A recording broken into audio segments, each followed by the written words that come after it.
लड़ लो, झगड़ लो, लेकिन परिवार से अलग होने का कभी मत सोचना, क्योंकि उन पत्तों की कोई कदर नहीं होती जो पेड़ से गिरकर अलग हो जाती हैं। रिश्ते तभी खूबसूरत बनते हैं जब सच्चाई इतनी गहरी हो कि किसी को कुछ छुपाने की जरूरत ही ना पड़े।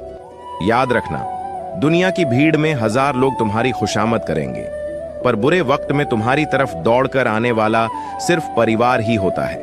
थोड़ी बहुत नोकझोंक हर घर में होती है, पर घर तभी बिखरता है जब लोग एक दूसरे को समझना छोड़ देते हैं। इसलिए अपनी जड़ें मत छोड़ो, क्योंकि पेड़ चाहे कितना भी बड़ा हो जाए, छांव हमेशा जड़ों से ही मिलती है।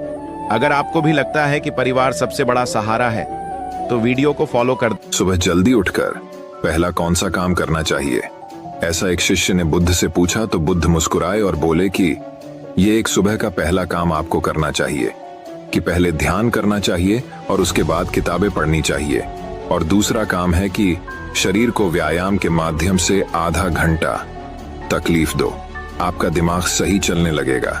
नमो बुद्ध। एक बार भगवान गौतम बुद्ध एक गांव में पधारे। वहां की एक स्त्री, जिसे समाज वैश्या कहकर तिरस्कार करता था, बुद्ध के पास आई और विनम्रता से पूछा, आप किसी राजकुमार जैसे दिखते हैं, फिर आपने गेरुआ वस्त्र क्यों धारण किए हैं, संन्यास का मार्ग क्यों चुना?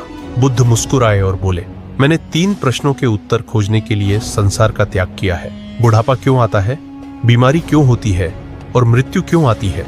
यह शरीर आज सुंदर और युवा है, पर एक दिन यह बूढ़ा होगा, रोगों से ग्रसित होगा और अंत में मृत्यु को प्राप्त होगा। मैं जानना चाहता हूँ इसके पीछे का सत्य क्या है।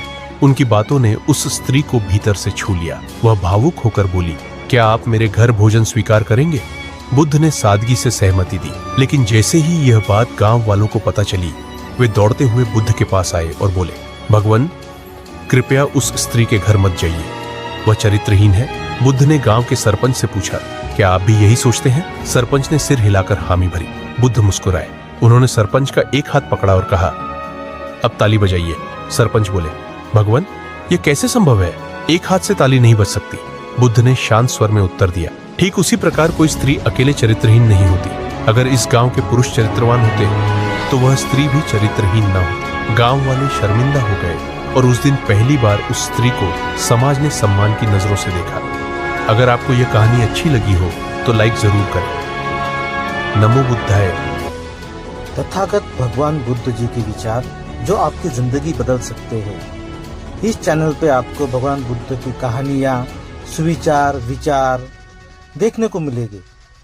आप इस चैनल की वीडियो अपने दोस्तों को जरूर शेयर कीजिए, क्योंकि उनकी जिंदगी बदल सकती है भगवान बुद्ध के विचार सुन के। नमो बुद्धाय। जय भीम।